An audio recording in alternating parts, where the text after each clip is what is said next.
Hi, I'm Brandon Steiner. Welcome.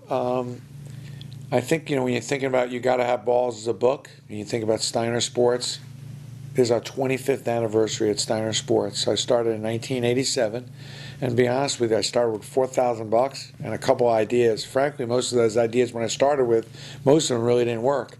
But a few things caught on, and predominantly Steiner Sports, really we were one of the first companies to match up athletes with companies. So we marketed players for golf outings, commercials, PR, appearances, retail openings, all these types of things. And back in those days, that was a lot less expensive to be able to bring a player to do that.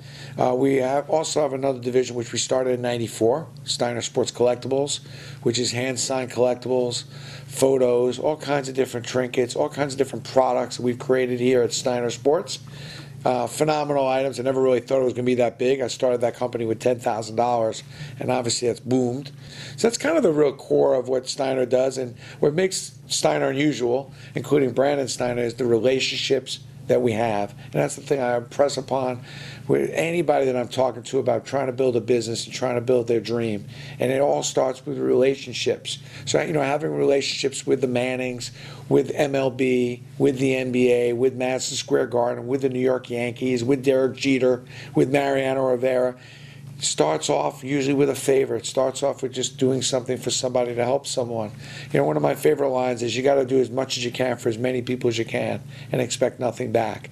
And it's just important to understand what people need, not what you need, not what you have to sell, but what people want to buy. And I think there's a lot of products you're sitting with. Probably a product you actually represent or working with now that you probably could offer your customers a lot more if you thought about it, a connection to what they actually need, not only what you're selling.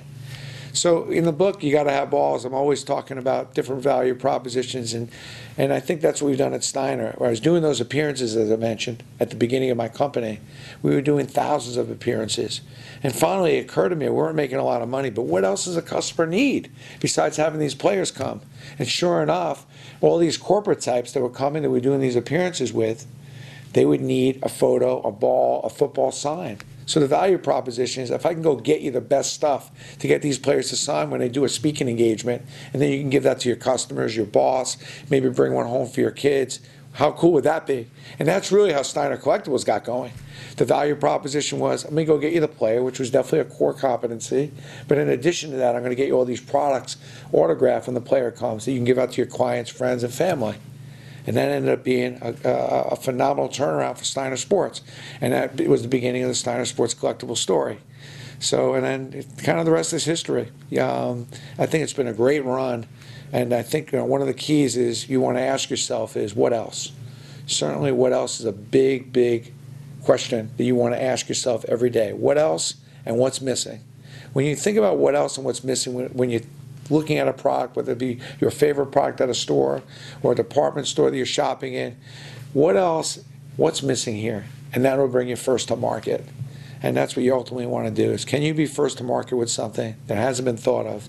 And the way you come up with that item is by thinking about what else and what's missing. And that'll bring you first to market, and hopefully you'll be on your way with coming up with something that you're passionate about and you made a commitment to. The last thing I'll say is, it's not passion, passion, passion. Everyone knows to be successful you have to have passion. But most people think that if I find passion, I'm going to be successful, I'm going to be rich, I'm going to be famous, I'm going to be everything.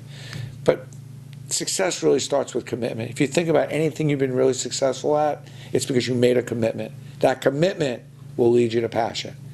And that will lead you to being, once you're 100% in and you want to learn and do everything you can based on whatever it is you're involved with, that'll lead you to passion. And once you have commitment and then passion, fueled by some intensity, now we got a ball game, and then you're on your way to success.